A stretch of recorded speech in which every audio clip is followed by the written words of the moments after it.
as you all know. And I want to welcome everybody to Sunday morning at the Marxist Library, which is a project of the Institute for the Critical Study of Society at the Nebel Proctor Marxist Library. My name is Gene Rule, and I call myself the General Secretary since I do the mailings and make the coffee, but nobody else will call me General Secretary. But leave that aside. What we are is we are a grassroots organization. We started before I returned to the Bay Area, before I escaped from LA, came back to the Bay Area. So we've been going at least 15 years, probably longer. And for about the last 10, we've met almost every Sunday morning. And we've had a number of excellent programs, including the one we have today.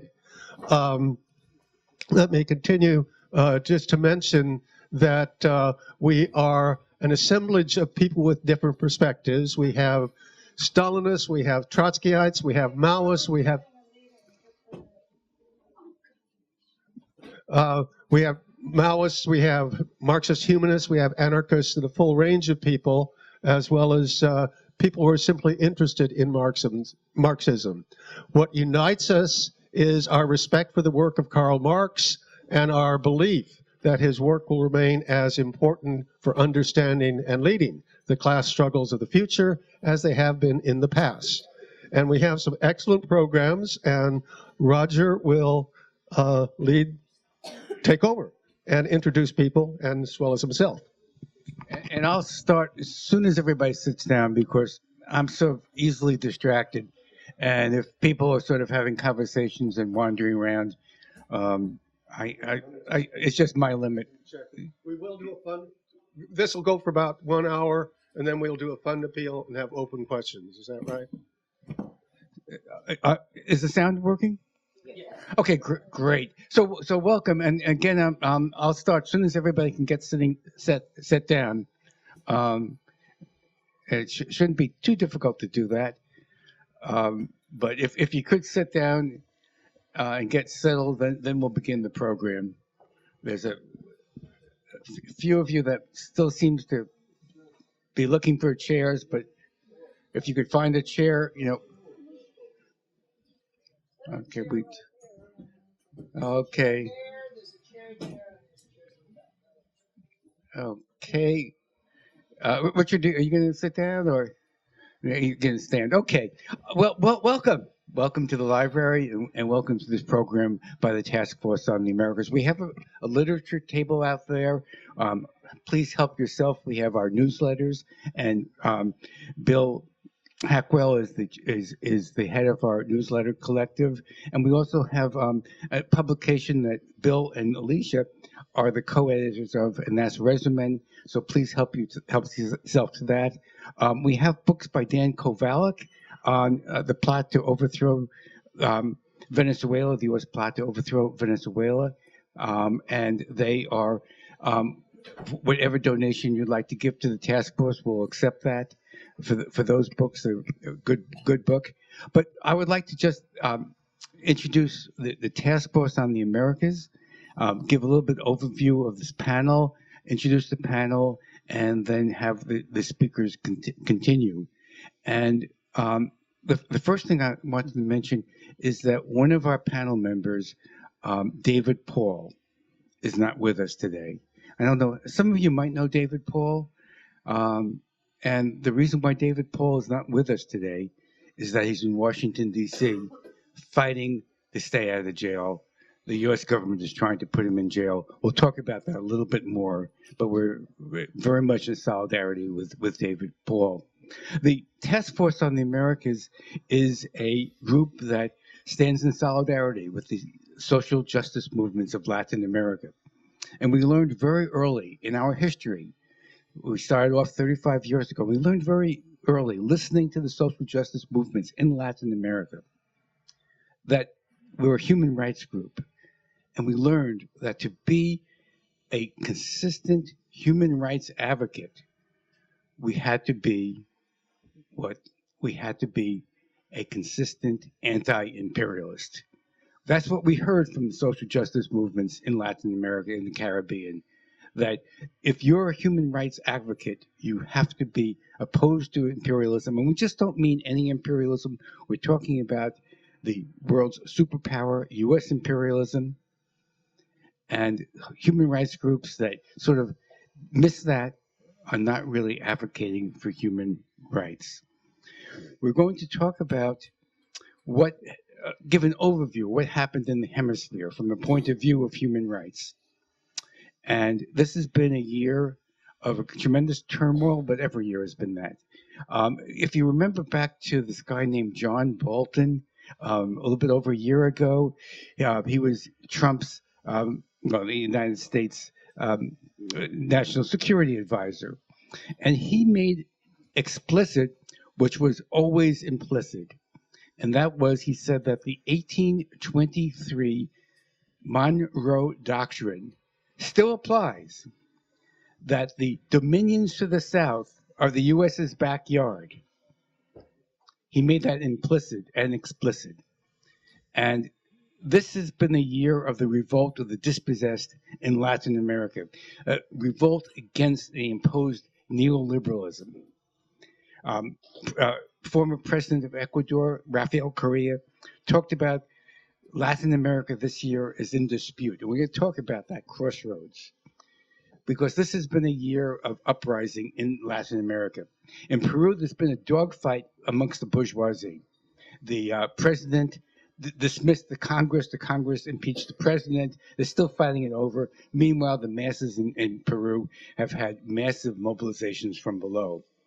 In Brazil, as you probably know, over the last year, the right-wing Bolsonaro became the president of Brazil.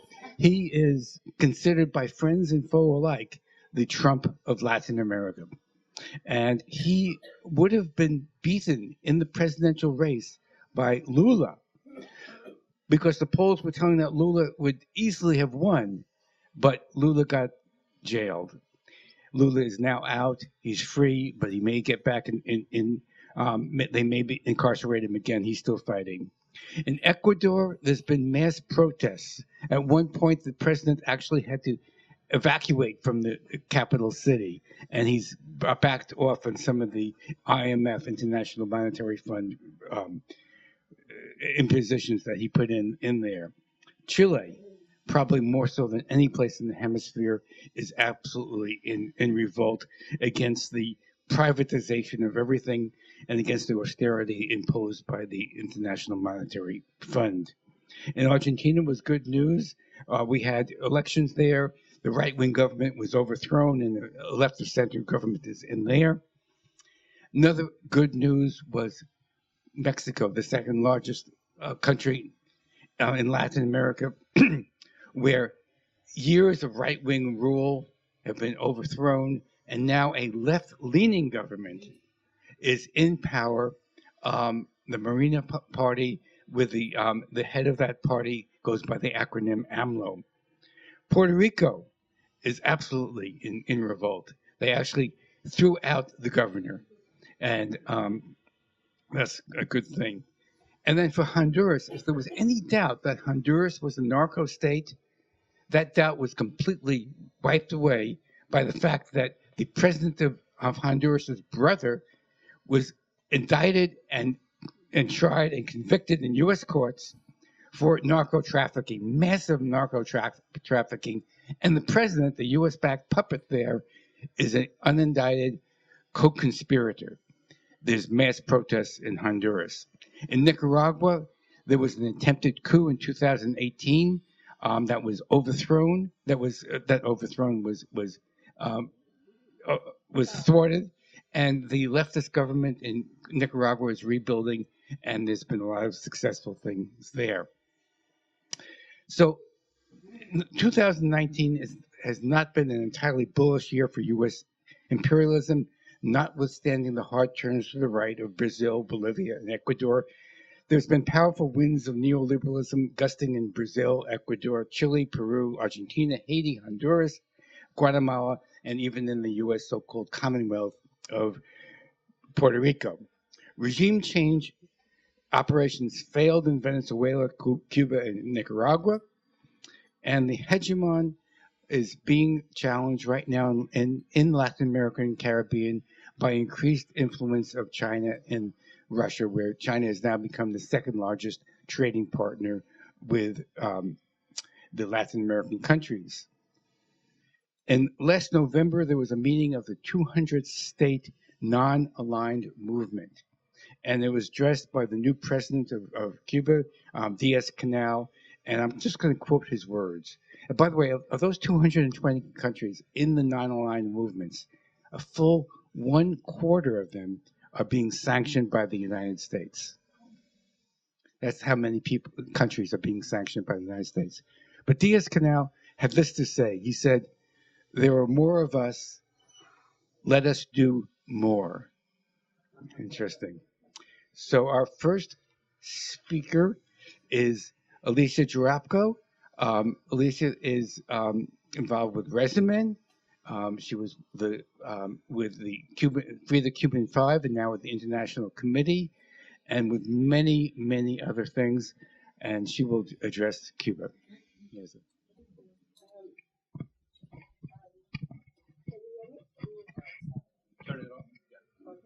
No? Okay. Thank you, Roger. I think it was a good introduction. I have to apologize because I have a really bad cold, but I don't think I'm in a contagious state anymore, and this is not a coronavirus, so I don't have to worry about it. But we're here. We wanted to share with you what we know about the countries that we talk about. I'm from Argentina, actually, and I'm very excited that we have a new government there. But I'm not going to talk about Argentina. I'm going to talk about Cuba, which has been my main focus for the last, 25 years or 30 years. I just don't know how you feel about what is going on right now in the U.S., but it's so disgusting. It's hard to watch TV. It's hard to follow the mainstream media because, it's everything is so negative, and that's what we hear in the news. But in reality, there's a lot of things going on in Latin America. Speaking about Cuba, perhaps is one of the easiest issues to talk about, because Cuba has been Cuba for the last 60 years, and despite the fact that the U.S. government have tried, different administrations and in different ways have tried to end the regime in Cuba, they were not able to succeed, and Cuba is still there. So we have a lot of things to thank Cuba. Roger mentioned the Monroe Doctrine of 1823, which was before the Cuban Revolution, of course, but it had to do a lot with U.S. policy towards Cuba and the rest of Latin America. And, we still ask ourselves the same question. Why is the United States hate Cuba so much? What Cuba has done to the United States to deserve so much hatred? And the reality is that, what's going on? No, we're going to have to stop this. We're going to... Okay.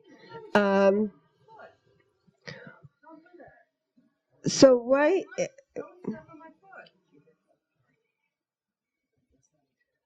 Okay, so in 1959, Cuba has a revolution, right? We all know that wanted to change the way they organize society. And that's what Cuba has been doing since 1959. But also what the United States did was to impose a blockade against Cuba. We cannot ever talk about Cuba without mentioning the blockade, because it's the main reason why Cuba has not been able to develop more due to the U.S. blockade. Okay, so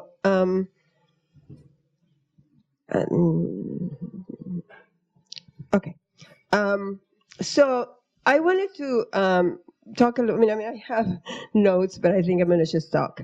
When the Trump administration has done much worse for Cuba, no question about it. And as you know, during Obama, it was a time where he made some positive changes towards Cuba. Now, the blockade is a law. Under that law, a president cannot decide that they're going to lift the blockade. It is made into law, very complicated. But, there is a lot of things people can do. And Obama definitely moved to the right, direction. At the same time, we all know, and I don't know if you agree with me or not, but that Obama not necessarily want Cuba to help Cuba. It was just a different way to deal with Cuba. And so that's what happened. But of course, now we are worse. We are no question. We are really in a worse situation with Trump. He has done any possible thing to make things worse for Cubans. And, I can talk about numbers and statistics and all that, but the reality is that the Cuban society is suffering the consequences of Trump policy because it makes the life much more difficult for Cubans every day, we have been there recently and we can see the changes, The U.S. always have a pretext against Cuba. Why Cuba, It was first a revolution. We don't want to have relations with a communist country, but the U.S. have relations with other communist countries. Then it was the Castros, Unfortunately, Fidel is gone, and Raúl is not in power anymore. They have a new president, so now what? Then they came out with this idea of a sonic attack against the U.S. embassy in Cuba. And of course, that was all lie. And now, the pretext is Venezuela. It's that Cuba has 20,000 soldiers in Venezuela, which is absolutely ridiculous. It's not true. There have 20,000 people there helping, medical, teachers. It has nothing to do with what they're saying. So they always pretext against Cuba. But Cuba continue to do what they want to do. The Cubans want to be left alone. They are willing to talk to the U.S., to negotiate, but in their terms, It's not for the U.S. to decide what Cuba has to be or look like or what is good for Cubans. It's up to Cuba to decide that, and that's what they're doing. And, the new president, Díaz-Canel, recently said that, we are open to negotiate, we're open to talk with the U.S., but we have to be, they have to respect what we want. I think I'm not having a lot of time, so maybe later you can ask questions. I think it's important to know that Cuba is not isolated. It's not by themselves. It's a lot of countries that support Cuba, a lot of people that have gone to Cuba, many people that are in this room has recently gone to Cuba, and we know that everything that we see there is not what the U.S. want people to think. So it's a society, a human society where solidarity is one of the most important things. And it's a society that we have a lot to learn from, particularly right now in this country where there's so much hatred and so much, negative things. Cuba continued to be a hope for a better world. Okay, I'm done. I don't have any more time, but we can talk more. Thank you very much, Alicia. Our next speaker is Marilyn Langlois. Marilyn is the co-founder of the Richmond Progressive Alliance. She's a member of the Haiti Action Committee. She's on the board of the Haiti Emergency Relief Fund, on the board of the Transcend International Peace Development Environmental Network, and most recently she was elected onto the KPFA local station board. So congratulations, Marilyn. And Marilyn will tell us about Haiti. Thank you. Thank you, Roger. Good to see all of you here. Thanks for coming out. First, I want to ask, how many of you were here last Sunday morning for the presentation on Haiti? Several of you. Okay, so you heard Gerald Smith and Pierre Labossière talk about that. So I'm going to kind of follow up on that a little bit. I think Pierre talked somewhat about the history and the background, which is very, very important. I see Haiti as ground zero for resistance in this hemisphere with their revolution between 1791 and 1804, in which they defeated all of the major European imperial powers. And of course, they've been punished for it ever since. And when people say Haiti is a poor country, oh, we should feel sorry for them. It's not a poor country. It's a robbed country. They've been robbed of their resources by France throughout a long time, by the United States. Currently, there's a lot of natural resources that are being extracted. People's labor has been robbed by very, cheap labor conditions and that sort of thing. Kept very, very poor so that they'll, work under these horrible conditions. So, but Haitians keep having waves of resistance. The most recent wave of resistance came in the late 1980s after the Duvalier dictatorships fell apart. And this wave of resistance brought the Lavalas movement, which I'm sure many of you have heard of, and the election of Aristide as president for the first time. And as we've seen in many other countries, the U.S. and the global power elites, they can't have it when somebody comes into power or a party comes into power that actually serves the needs of the people and the needs of the poor. So there was, of course, the coup of 1991. But then the Lavalas movement came back. They withstood that. They came back, were in power for about 10 years, and actually made incredible progress with building schools, expanding literacy, having a women's Department of Women's Affairs, and all kinds of things that really improved the country. Then came the coup of 2004, and it's been a real struggle ever since then. Most recently, I think the two things, Haitians have been out in the streets for about the last year, increasingly. And I think two of the issues that have been really prompting that are, number one, stolen elections. They've had 3 rounds of stolen elections, and they're very upset about that. One of them was in 2010 when Martelly, that former nightclub singer, was elected president.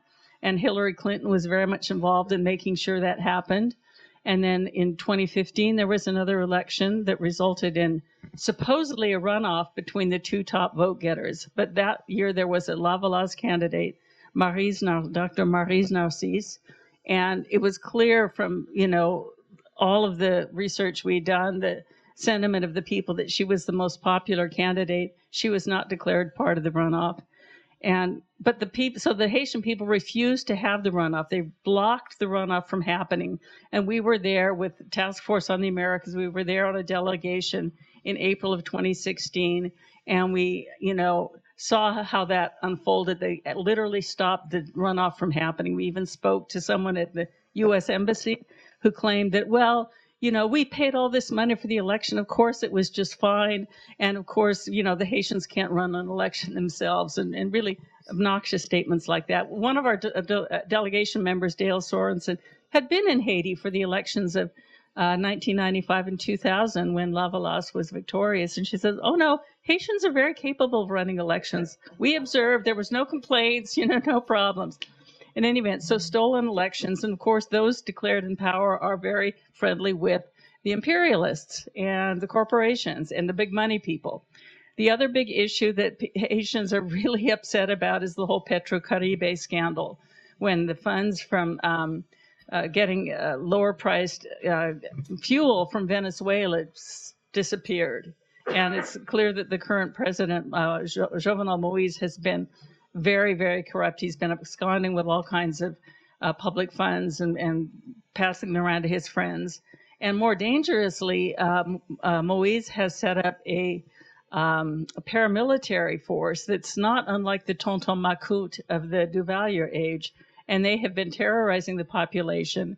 People come out anyway, but it's been very, very difficult. There was a huge massacre in the section of town called La Saline, and Haiti Action Committee has a full report on that, which you can see on our website, which is www.haitisolidarity.net. So do check that out.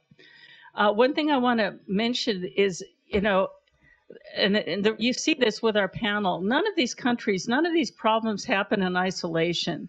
Haiti is really part of the whole region, and we see the pattern repeating itself again and again. Right before the Lavalas movement came into power, remember what was happening in El Salvador. People were starting to rise up and declare, their rights, and the U.S. cracked down, killing massive numbers of people to send a message to terrorize and say, if you start asking for too much, we're gonna kill you. And we've seen it in many other countries. We saw it happening in Nicaragua. We've seen it happening in Honduras with the coup there in 2009. We saw it happen very recently in Bolivia. We've seen it happening with the way the U.S. treats both Cuba and Venezuela, and the attempted coup in Venezuela. We've also seen it in other parts of the world. We've seen it in the Congo. We've seen it in South Africa, where there's just there has been at various times terrorizing of the population to keep them from, rising up and actually asserting their human dignity and their desire to, run their own affairs. So I think Haiti is one of the countries that we really need to look to and support. There's not a whole lot of coverage about it in the media, and what little coverage there is not very truthful, but it's something that we need to all be informed about, and do check out our website for more information on that. One thing just an image I want to leave you with about the resistance that keeps coming up. Imagine, I don't know if any of you are bakers, but imagine, if you make a yeast dough and you let it rise and it rises up and it's all full of air pockets and everything. If you try to push it down, if you try to squelch it and make it disappear, little bits of it keep coming out. So I see this image of the U.S. and the big money powers trying to push down all these movements and keep them down. And they appear to have success in a few places, but other places it keeps on coming out, because that's people. That's the power of humanity and our deeper humanity and our deeper solidarity. So let's keep pushing out that dough and kick off the powers that are pushing it down and let it rise completely. Thank you. Thank you, Marilyn. By way of introduction to our next speaker, I want to share with you like a little riddle joke that Latin American activists have, and it's a question: is why has there never been a coup in Washington D.C.? And do you know the answer to that? The answer is there is no U.S. embassy in Washington D.C. There is an embassy in Bolivia, and our next speaker will be talking about Bolivia. Bill Hackwell, please. I'm gonna sit down if that's okay. I think in the list that Roger laid out of the recent period of Latin American countries is probably the biggest challenge and let's be honest, setback has been Bolivia. I know in November, a week before the coup, there was a number of us a few of us in this room. Judy, you were at that, right?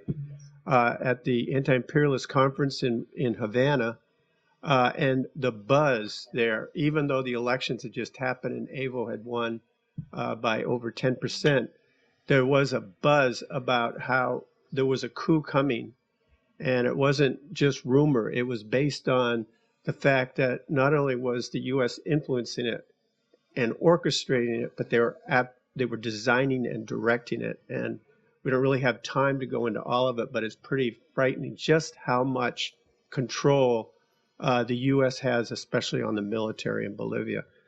So I think a little background, we'll try to get through this as fast as possible. So Evo Morales and his movement towards socialism is part of the wave of governments and programs that began based on really two major events. Well, one major event and one not so major event. But of course, the Cuban Revolution, which opened up a whole thing and becomes a beacon today for other Latin American countries. And the other one is the 1992 attempted coup by Hugo Chavez in Venezuela. And the reason why it's important, even though it failed, it started a grassroots process in Venezuela that really sort of like was a beacon, and everyone was like keeping a close touch on it, including the poor and oppressed of Bolivia, who had been for centuries been one of the poorest areas. I think that the population of Bolivia is 62%, over 62% indigenous, and with 36 distinct ethnic groupings. And his program, when he came in, it was called the plurinational program. The plurinational program was to include everyone, including the people, the people, it was kind of a town-country split where all the poor or the indigenous in the countryside, with subsistent living versus, more modern cities and all of that, what that entails. So he was trying to even it, and plurinational meaning pulling in all sides. They even came up with their own flag.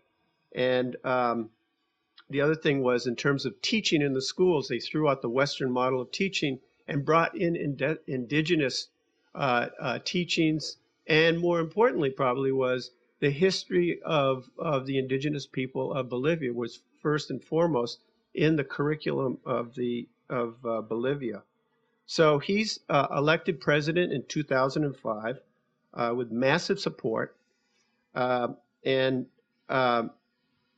what happens then is that for the next 14 years, he's reduced poverty by 42%, and extreme poverty by 60%, cut unemployment by 50%, and nearly tripled per capita the income of people. Even the Washington Post had to admit it's indisputable that Bolivians are healthier, wealthier, better educated, living longer, and more equal than at any time in this South American nation's history. In fact, Bolivia, over the last 5 years, has the most economic growth in any country on the continent. So how is it that something which should be, in a humanistic point of view, how is it that a country like that could get disabled, get thrown off the track and everything? And there's a couple of really crucial reasons. The coup happens right after this election, where Mas once again wins by over 10%, so they didn't have to go for the second round runoff. But all this time, the U.S. had been planning for the coup to happen. So they had been sending millions and millions and millions of dollars, along with agents, into Bolivia, and were developing fascist paramilitary groups.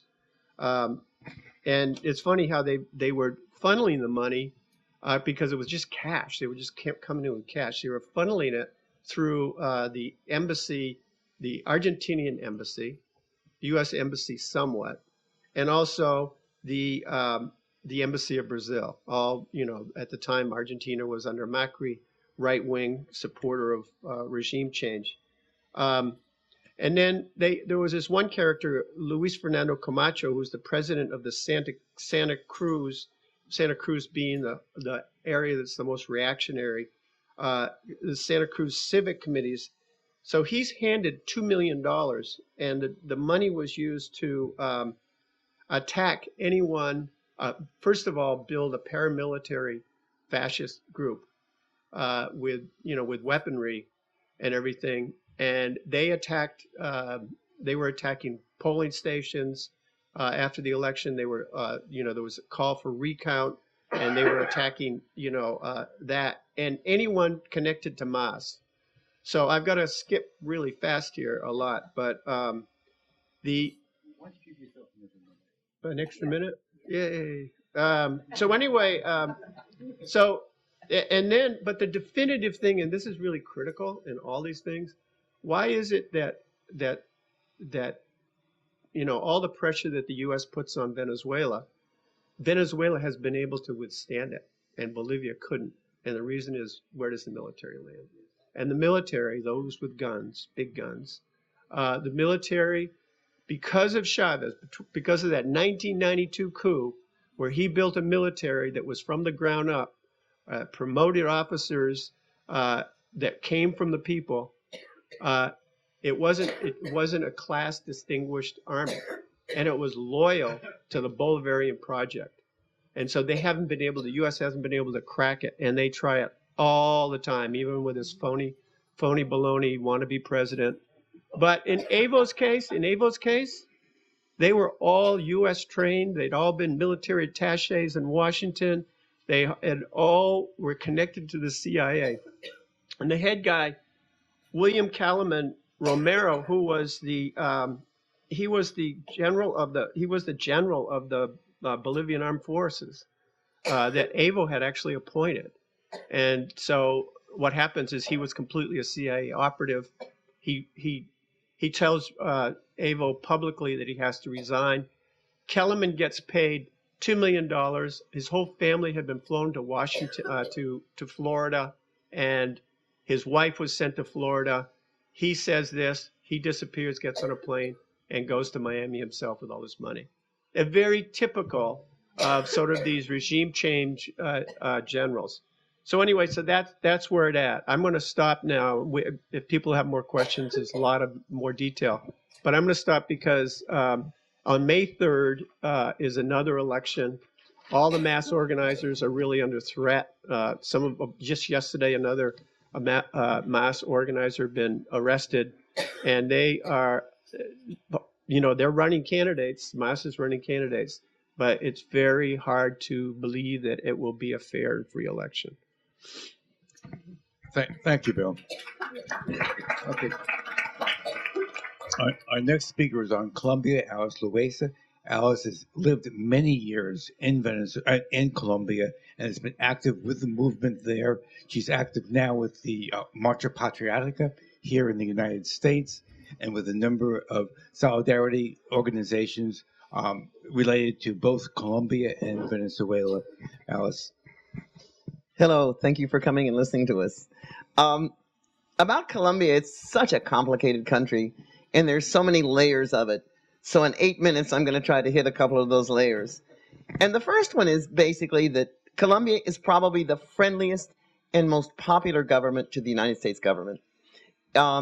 It's a country that has lent itself to the staging of all kinds of political planning and vigilance and coup planning. The United States has put billions and billions of dollars into Colombia. You all know, starting with Plan Colombia in the 1990s with Clinton. And that money was supposed to be a war on drugs. Drugs really had nothing to do with it. Colombia, in spite of its poverty and in spite of the repression in Colombia, has a very large movement and has a large guerrilla movement, but also a large peasant movement, a large student movement, a popular movement. And it was something that the United States needed to crush and not let develop in Colombia because they want Colombia as the policing dog for all of Latin America. And that's basically what they've done. Plan Colombia went on. The police, the forming of the police, the paratroopers. The United States now works with the paratroopers in Colombia. The paratroopers of Colombia have become part of the U.S. international force that they use all over the world to repress other countries and in the wars. And of course, the United States likes to plan and make other countries look like they're at war instead of it being the United States. And that's one thing they're doing with Colombia, is trying to put Colombia as the main military force in Latin America against popular movements and popular governments. On January 20th, Juan Guaido met with Pompeo in Colombia, and of course the United States is now pushing for the coups and the fall of all the popular and left-leaning governments in Latin America. I must say that the Chavez government in Venezuela, in Colombia, was very, very, very popular. Colombia was surrounded. It was surrounded by Correa in Ecuador. It had Chavez in Venezuela. It had Bolivia in the south. It had Cristina in the south. It had Lula in Bolivia.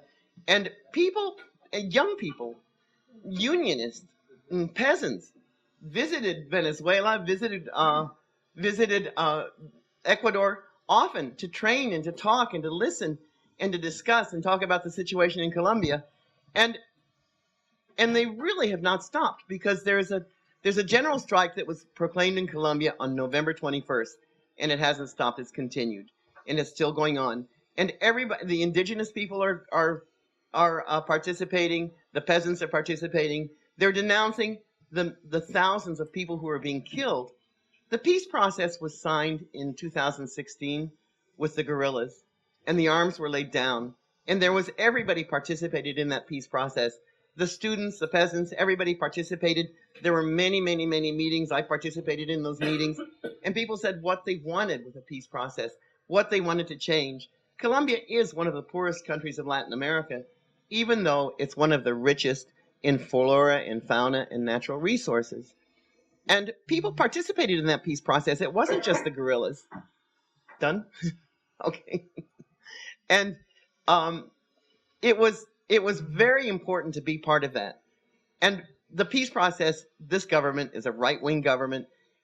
They do not recognize the peace process. They've publicly proclaimed they're against all of the declarations and all the agreements that were made in the accord.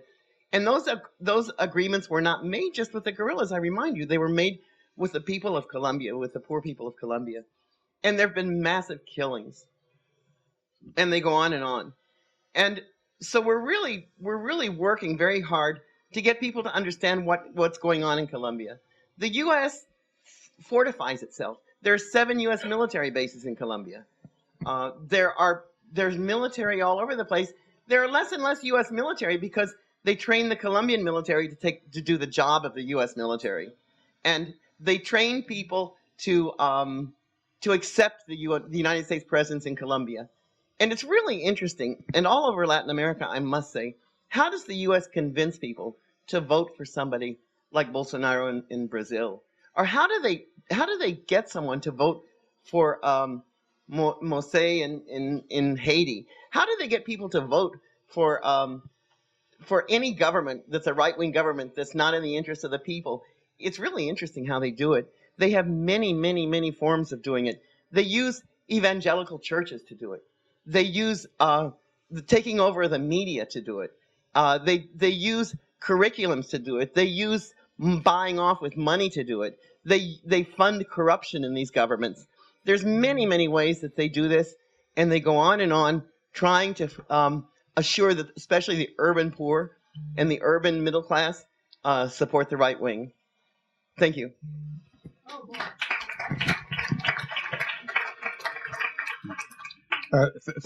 Thank you, Alice. And our last country is Venezuela. I wish David Paul was here to tell that story, but he is now fighting to stay out of jail right now in Washington, D.C. We'll talk about that in a moment. Venezuela has really been the leading force for 21st century socialism in the hemisphere. It's been a tremendous challenge to the empire, and the empire knows that very, very well, and has put all its guns to destroy Venezuela. And it's amazing that Venezuela has stood as long as it has, and we hope it will stand forever. I was originally going to do a PowerPoint, but we don't have electricity. So I had a picture of Donald Trump, who we all know. He was with a man by the name of Juan Guaido. How many people know by your hands who Juan Guaido is? In this room, almost everybody knows who Juan Guaido is.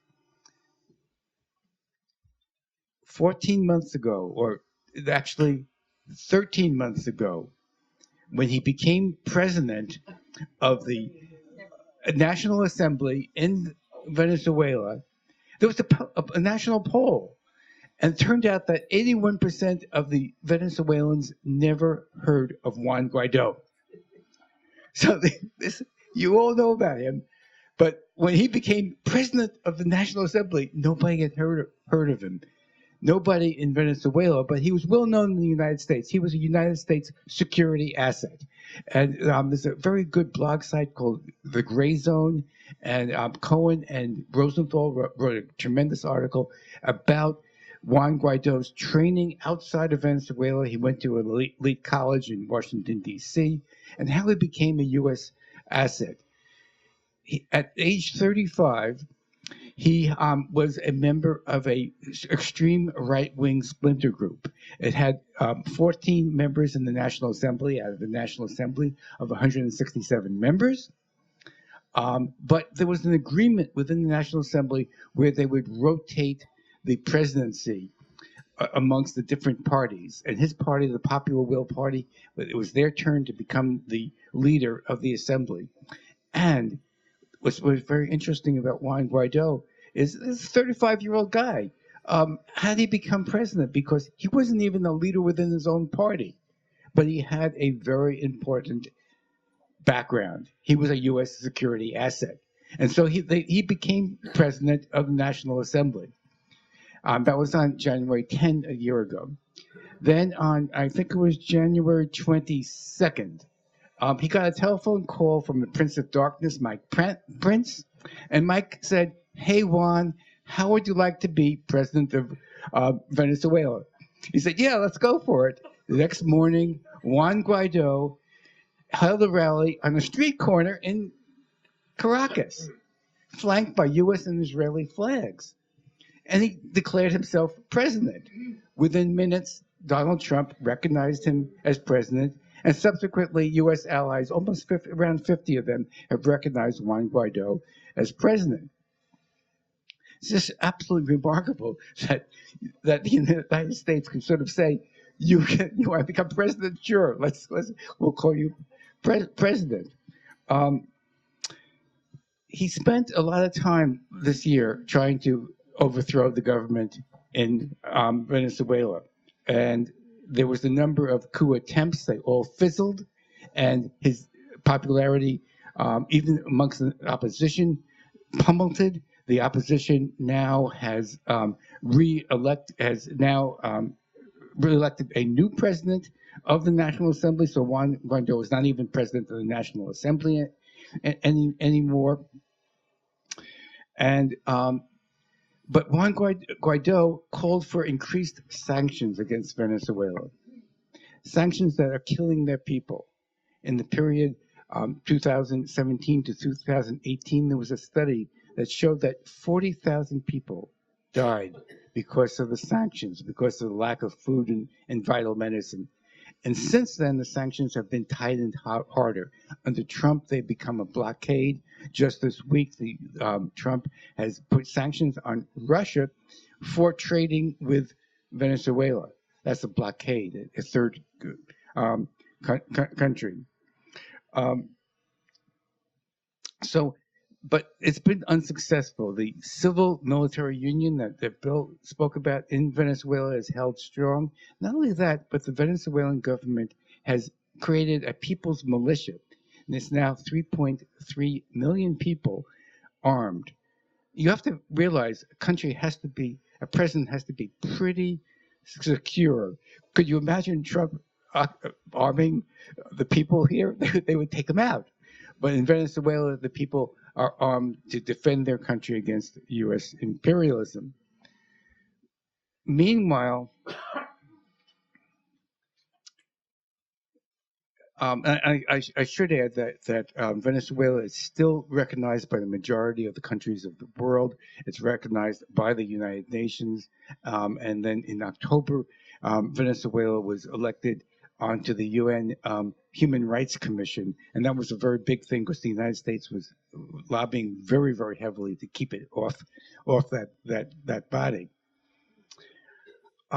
Meanwhile, this fake president, Juan Guaido, started to, and he's massively funded, because what the United States did was it seized Venezuela's assets and gave it to Juan Guaido. Juan Guaido, meanwhile, has used it for prostitutes and stuff like that. His envoys have been photographed with all kinds of corrupt individuals in Venezuela. They actually took selfies with death squads and stuff like that. So this is not a really very nice guy. And in Venezuela, he's probably not nearly as liked as much as he's liked by the Democratic Party. And that was absolutely amazing. If you saw the State of the Union message where Juan Guaido stood up and everybody applauded, including Nancy Pelosi and the entire Democratic Congress. That was the one thing that they were united on, and everything else they fought on within the United States. Meanwhile, there's the embassy protectors, and in April, Juan Guaido tried to take over his embassy. His envoy tried to take over the embassy. The embassy protectors were a group of North American activists. They were given the keys by the legitimate Venezuelan government. They were given the passwords to all the computers.